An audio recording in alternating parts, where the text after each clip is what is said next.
What's up guys, it's Amanda and welcome back to my YouTube channel. As you can tell by the title, today we are going to be talking all about collaborations between YouTubers.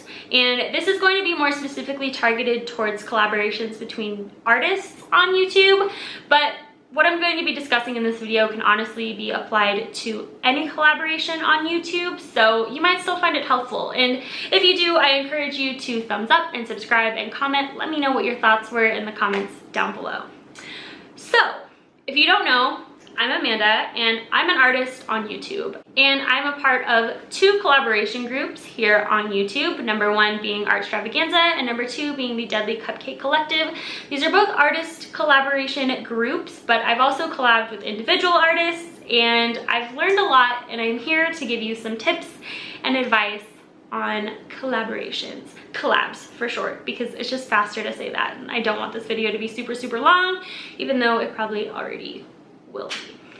Anyway, firstly, I just want to mention that this video is going to be talking specifically about collaborations between individuals, not between an individual and a business. If you ask me, if a business approaches you and wants to collab, you should be compensated with money and materials.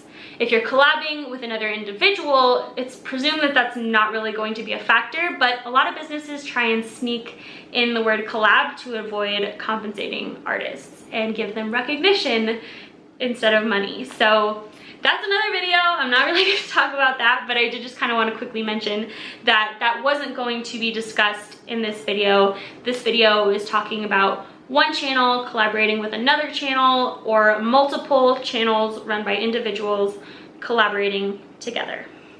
Okay, without further ado, let's get into the video. So when you're thinking about the kind of person that you should collaborate with, these are some questions that you should ask yourself.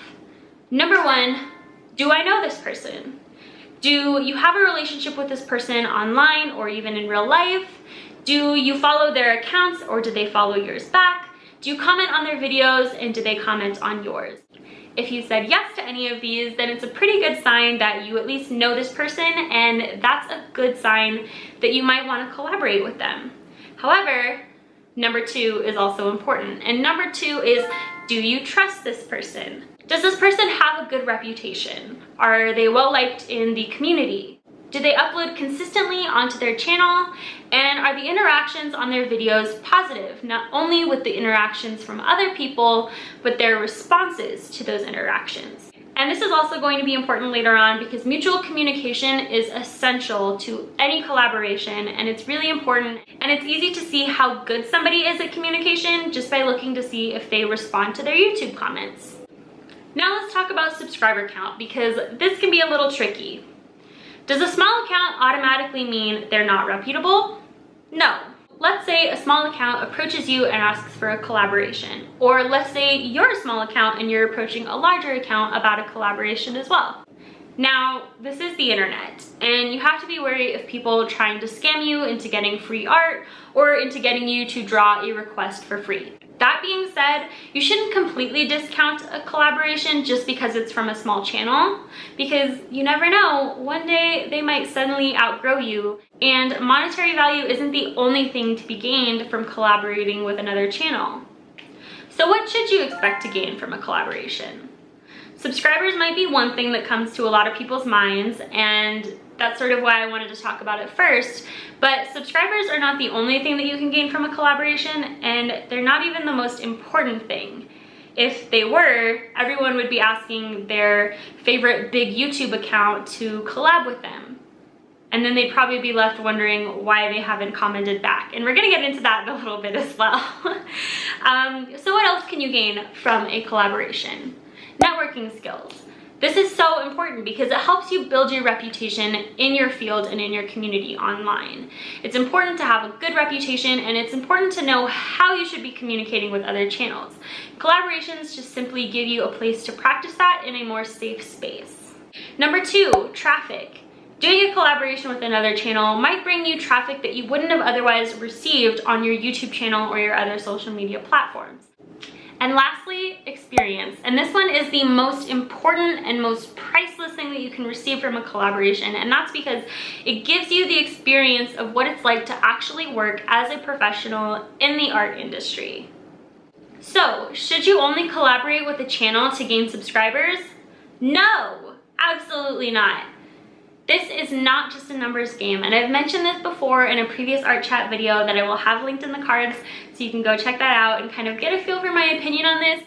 But the second YouTube becomes all about the numbers, you've already lost. So try and think about this from a more long-term perspective and not just an immediate gratification of gaining more subscribers kind of way. So how do you know if you and another channel are a good match to collaborate? Number one, you and this other channel should have a similar channel size, meaning not only the number of subscribers that you have, but the number of views you get on each video, the number of thumbs up and comments that you get on each video, and also the number of videos that you have overall on your channel and how many times you upload a week. And if you're ever wondering why your favorite big YouTuber hasn't gotten back to you about collaborating with you, it's because they don't have time. Don't take this offensively. And if you're wondering why sometimes big channels collaborate with other big channels and how you don't think that's fair, you have to think about it in this way. There's way more small channels than there are large channels. Large channels tend to prefer collaborating with other large channels because the networking skills and experience that they can gain from that is usually a lot greater. Small channels should kind of stick to collaborating with other small channels because the experience and networking skills will be all around the same level.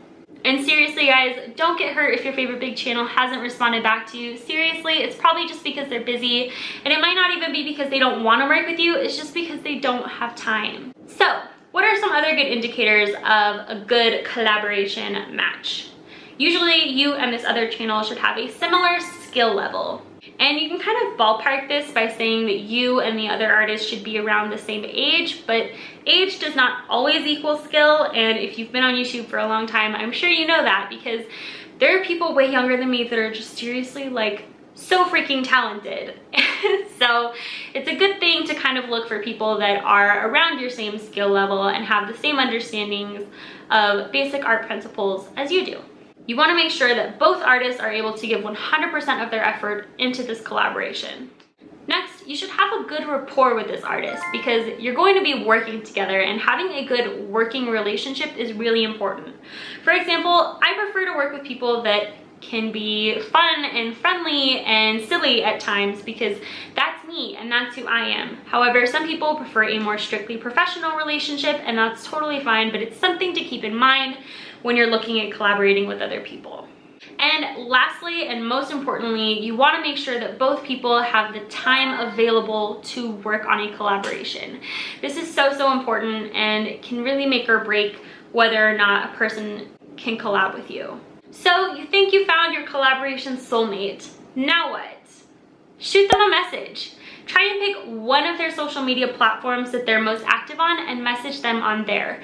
Don't spam them on all of their social media platforms all at the same time, because that will almost guarantee that they will not collab with you just because they're annoyed. Also, sometimes artists have an email listed in their description box, but if it says business inquiries only, it's probably not a good idea to contact them there. And lastly, make sure that you check all of their social media accounts and make sure that they don't say exclusively art trades not open, because that pretty much guarantees that they're not going to collab with you and they're going to think that you aren't paying attention to their accounts, which is also kind of a turnoff, because why would you collaborate with somebody who's not familiar with your accounts? So another thing to keep in mind. Now, a lot of people get really pent up on how to approach an artist. Just be friendly. Just be yourself and be honest. Just let them know that you're interested in working with them, and maybe even pitch a few of your ideas for a collaboration. The worst they can say is no, and sometimes they will, and that's okay. Now, let's say they agree to it and you are onto the collaboration phase. This is where a lot of the magic happens, but this is also where a lot of my tips on how to collaborate come in. So if you aren't already taking notes, now might be a good time. All right, so step one, agree on a communication platform that works for both of you. Now, different people have different preferences, so some people might prefer communicating through Facebook Messenger, other people prefer email or Skype chat or Twitter direct messaging. You just have to make sure that both of you have a way to communicate with one another openly and easily, and it's also good professional practice to make sure that you reply in a timely manner. Next is be flexible. Collaborations are such a wonderful opportunity to break out of your comfort zone and try something that you've never tried before. So keep an open mind and be willing to compromise. And when I say compromise, I don't mean take two ideas and try and combine them, because sometimes mashing together two totally different ideas just doesn't work. So if you're at a crossroads and you can't decide which direction you should go, maybe you either go back to the drawing board and scratch it all together, or agree to try the other person's idea. Me, I'm usually a leader and I tend to want to control things, but when it comes to collabs, I kind of like letting other people take the reins because I don't get to do that a lot. And honestly, the end results are amazing because it's something that I wouldn't have tried on my own. Next, it's important to ensure that the concept you choose complements each of the artist's strengths. Let's say one of the artists has really strong line art skills and one of the artists has really strong coloring skills. Try and make a collaboration idea that allows each of the artists to shine in their own way. And I will get into the different types of collaborations in a minute. Next is to set a deadline. Deadlines are important because, like I said before, this is giving you a taste of what it's like to be a professional in this industry. So deadlines are not only inevitable, but they're really, really important to uphold. So make sure that you and your partner mutually agree on a deadline and send each other frequent updates through whatever platform you've agreed to communicate through on progress that you are having, or if there's any obstacles that you run into, because if you do need to change a deadline, it's better to let them know early, and it's also just more courteous. So it's a good idea to send updates of your thumbnails or any progress pictures that you have to your partner. That way it feels like you're both being held accountable, and it also keeps them in the loop and may help them with their part of the piece as well. So let's break down the different types of collaborations. So it's important to note that some collaborations only share a similar idea. This means that both the artists might agree to work in the same medium, maybe a medium that they don't commonly use. Like, for example, the Draw with Nail Polish challenge would be an example of this type of collaboration. Next, you can have both artists working in the same theme, meaning they each create their own pieces independently, but as part of the same concept. And on the other hand, you have collaborations that are physical combinations of both of the artists' work in one piece. One example of this would be a line art swap, which is a very common form of collaboration here on YouTube. I see them all the time, and what's great about them is, number one, they can be done digitally or traditionally using just about any medium, and number two, they have the option of being sent digitally. This is important because I think you should always be wary of sending things physically in the mail to somebody who you don't know. You're going to have to give them your home address, and if you're not comfortable with that, or if you are under the age of 18 and you don't have your parents' permission to do that, sending it digitally is a great option. You can send them physically if you wish, but that is personally not how I prefer to collaborate, and it's not what I would recommend. So what I love about line art swaps is it's really easy to scan your piece and send it digitally to your partner for them to print out and work on their part of it as well, and then they can scan it and upload it. Next, you have complete the picture collabs. These are slightly less common, but I do still see them pretty frequently as well. And it's the same rules that apply as above. You can work digitally or traditionally. And again, you have the option of mailing it physically or sending it digitally. All right, so to wrap up this video, I just want to go over sort of a list of terms that you and your partner should all agree upon before starting any artwork in your collaboration. Number one, you want to make sure that you've completely agreed on a theme or concept for the collaboration. Number two, you want to make sure that you've agreed on the division of labor, meaning who's going to do what. Number three, you want to make sure that you set a deadline to have the artwork completed by. And number four, you want to make sure you have a deadline for when a video or post is going to go live. It's also important to be considerate of other people's video schedules because some people only like to post on certain days.